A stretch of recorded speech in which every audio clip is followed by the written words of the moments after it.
Many times you would want your images to cover the entire slide area. Like in this example, if you want to cover the entire slide area with this image, what we typically do is we will have to zoom out a bit, then we will expand the image like so, and then we will cut out the excess by clicking on crop and then crop like so.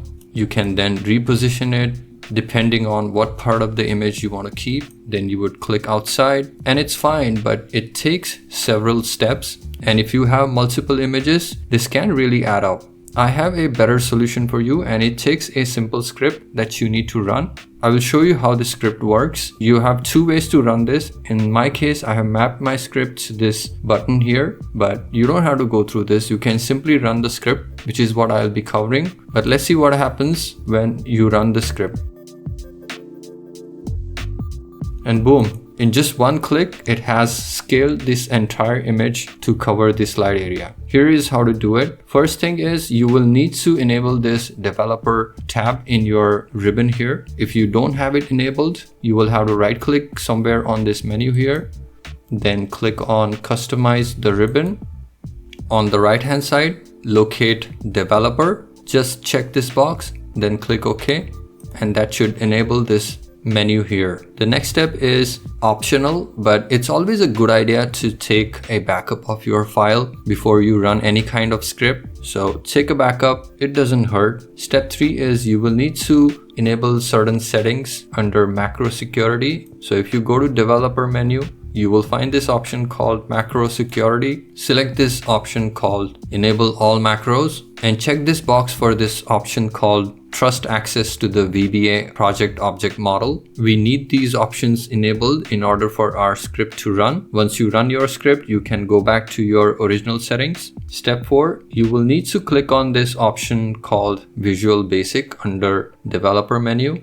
It will open up this separate window here. Next step is you will have to add a module inside your project. So in this window, you would have your project shown up on this left hand side. If you have multiple PowerPoint files open, you will have multiple entries here. Just select the file that's currently open or in which you would like to add this script. Then click on insert, click on module. That should add a module on the left hand side. And this is where you will paste your script. So once you have done this, copy your script, paste it here. The next step is you just need to run this script. So open your Visual Basic window. Under run, you will have to click on this option called run sub user form, or you can just hit F5 on your keyboard and that will run your script. So this is our script. I know it looks a bit complicated, but it's easy to understand once you know what we are doing. So here we declare all our variables. Then we check if we have selected our shape, and if the selected shape is a picture, we then get the slide dimensions. Next step is we reset our crop and scaling to the original size. Sometimes your images would be already cropped or scaled differently, so we need to bring them back to the original. Get the dimensions of your original image. We calculate its aspect ratios, so is it horizontal or vertical? Next step is to determine what's our scale factor going to be and what are going to be our crop amounts.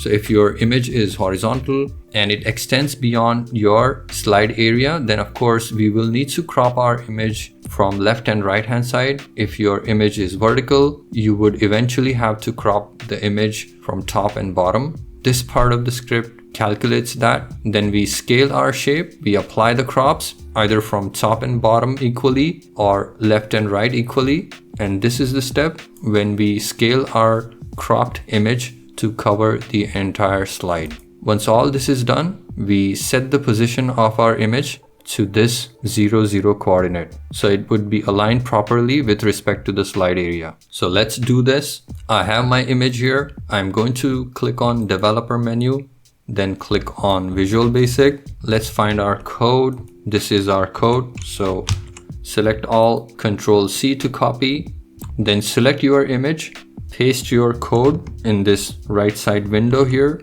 then click on run and select this first option. Click OK and you're done. So it's as simple as that. In future, I can also show you how to map this to a button like this. Here I have 2 more macros written. I have already posted a video about adding progress bar. In the next video, I'll be showing you how to cut an image into 9 equal parts, so stick around for that. I hope you found this video useful. If you did, please leave a like and subscribe for future videos, and I will catch you next time.